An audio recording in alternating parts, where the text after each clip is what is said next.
This is a great day for the village of Dansville.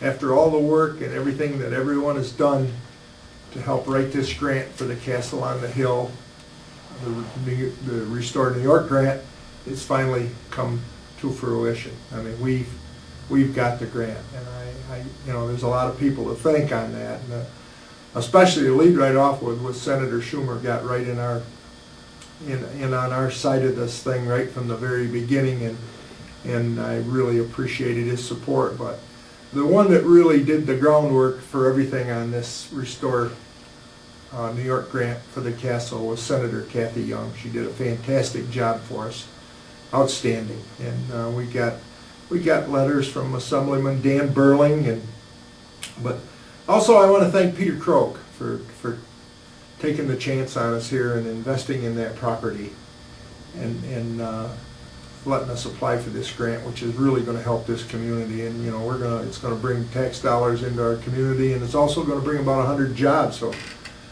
and his marketing rep, Nancy Delancey's been here I don't know how many times and really worked very diligently to get this grant taken care of.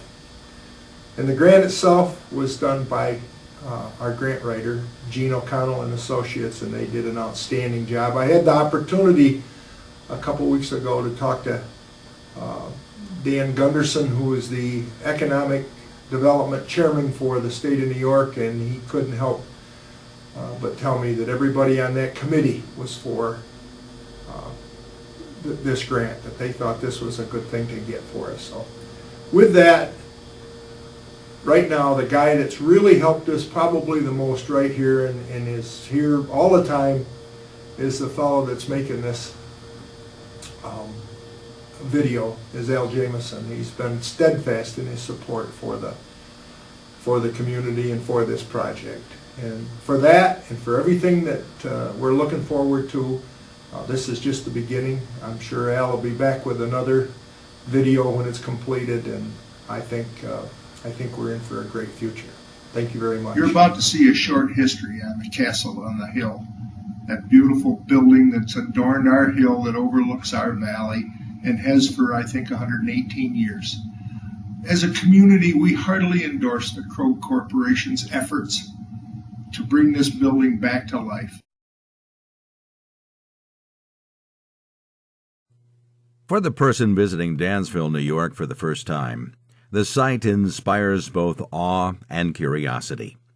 Even the lifelong Dansville resident cannot help sending his gaze eastward to the magnificent brick edifice that dominates the hillside landscape. Even in its present state, the building known locally as the Castle on the Hill remains one of the architectural wonders of upstate New York, and a national treasure that deserves to be preserved for future generations. Indeed, in many respects, the world we live in would be a much different place had this building never existed. It was built in the 1880s, but its origins date back to the very earliest years of Dansville's history. Around the year 1798, Dansville's pioneer settlers were startled by a loud explosion from halfway up the hill that overlooks the village to the east. They discovered that a new spring had burst forth from the hill, sending water cascading down the slopes. For years, the so-called Breakout Creek remained merely a local curiosity. But in the 1850s, a Rochester businessman named Nathaniel Bingham sampled the water and declared it to have therapeutic properties. His attempt to create a health resort based on the spring met with little success. But in 1858, Dr. James Caleb Jackson came to town, and under his oversight, the resort, named Our Home on the Hillside, attained a national reputation. Dr. Jackson was an advocate of a form of 19th century alternative medicine known as the water cure.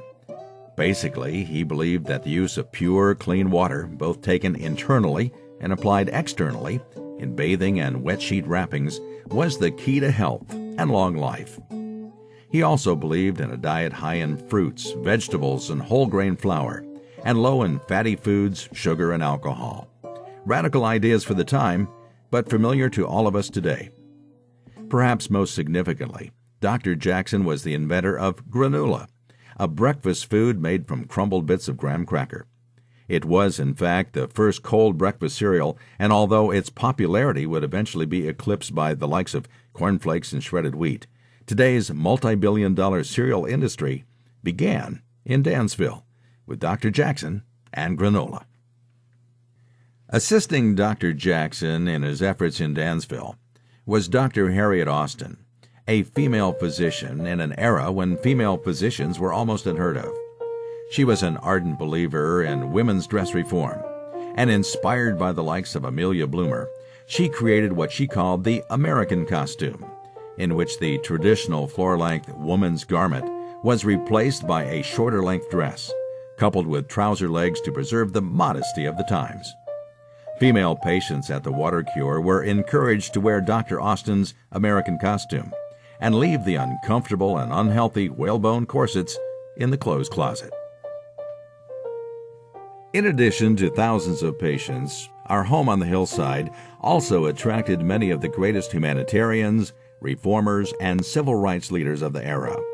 Among those who lectured in Dansville were Frederick Douglass, Susan B. Anthony, and Elizabeth Cady Stanton. But the most significant visitor to our home was former Civil War nurse Clara Barton, who first came to Dansville as a lecturer, but later returned as a patient. For many years, Dansville was her second home, and when in 1881 she created the American Red Cross, it was Dansville that formed the nation's first local chapter. The following year, however, disaster struck, as an overturned kerosene lamp in a patient's room touched off a fire that destroyed the original wooden health resort. By this time, the Water Cure was being run by James Caleb's son and daughter-in-law, Dr. James H. and Kate Jackson. Their decision to rebuild came quickly, and a building was designed by A.J. Warner, the same architect who created Rochester's prestigious Powers Hotel. On October 1, 1883, only a year after the first brick was laid, the Jackson Sanatorium was officially dedicated. Outside of a large city, one would have been hard-pressed to find a building of such magnitude anywhere in the nation. It stood 5 stories and 75 feet high, and was billed as being fireproof. It cost $200,000 to build, the modern equivalent of about $2 million today. Thus did the Jackson family carry on for another 2 decades.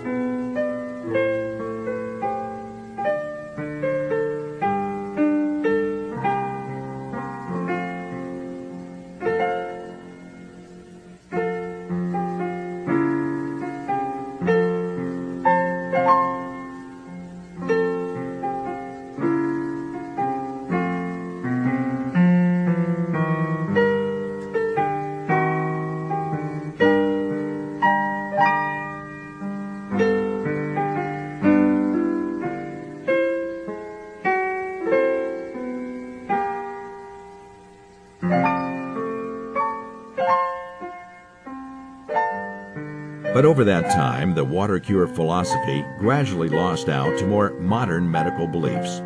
And in 1914, the Jackson Health Resort declared bankruptcy.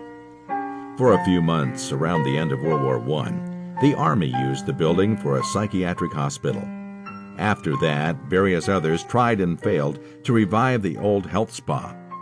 Not until 1929 did a man arrive on the scene whose wealth and fame and knack for publicity would usher in a second golden age for the Castle on the Hill. The man was Bernard McFadden, truly one of the 20th century's great eccentrics and father of physical culture. Born in Missouri in 1868, he was an early advocate of bodybuilding, or physical culture as many called it. McFadden himself had used bodybuilding to rescue himself from a sickly childhood, and in 1899 he published the first issue of Physical Culture magazine, largely as a means of promoting an exercise machine that he had invented.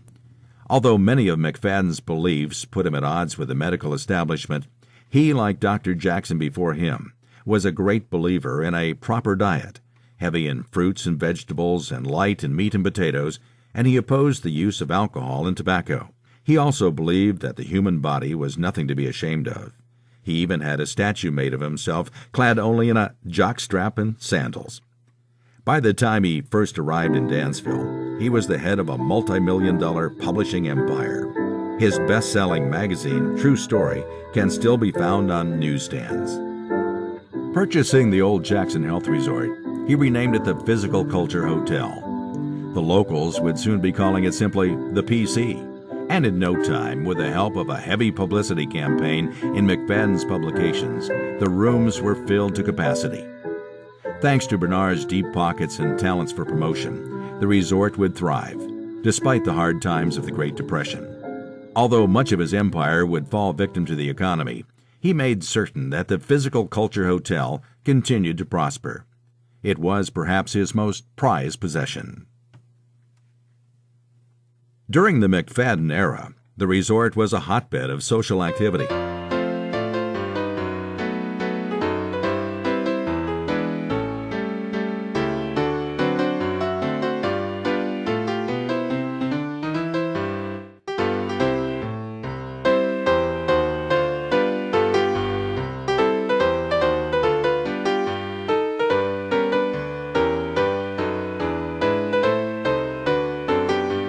Many was the evening that the sound of dance band music, played on the roof during the warm summer evenings, drifted down the hill to the ears of villagers. The patients often came down the hill too, sometimes to cheat on their diet, sneaking a quick ice cream treat from the local soda fountain. McFadden's hotel often attracted the rich and the famous, knowing that their privacy would be preserved as they spent a few days of rest and relaxation at the PC. Essentially, the Physical Culture Hotel was two businesses in one, a resort hotel for the wealthy and a medical facility for those in serious need of therapy. All the while, Bernard came up with creative ways to publicize both the hotel and his general philosophy of physical culture.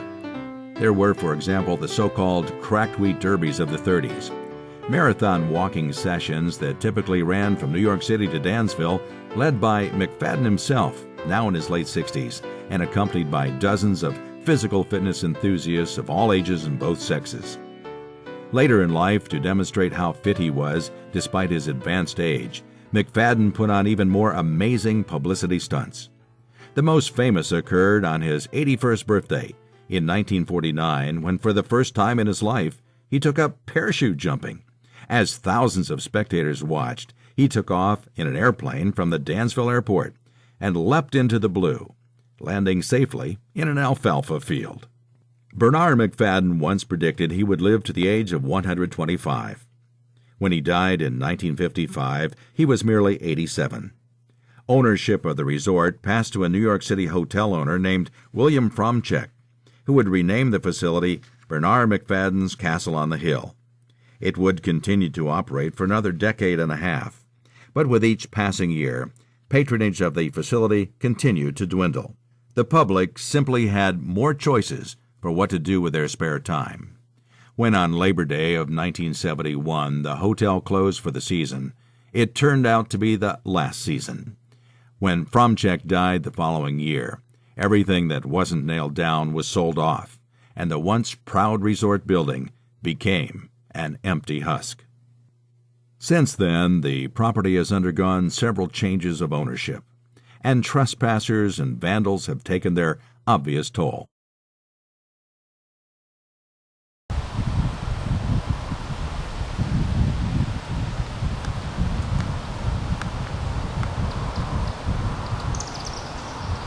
Still, experts have found the basic structure to be sound. With enough funding and enough determination, the rehabilitation of the venerable building is still a viable possibility. Like the thousands of people from across the country and around the world who once crossed its threshold, Dansville's Castle on the Hill might yet earn a new lease on life.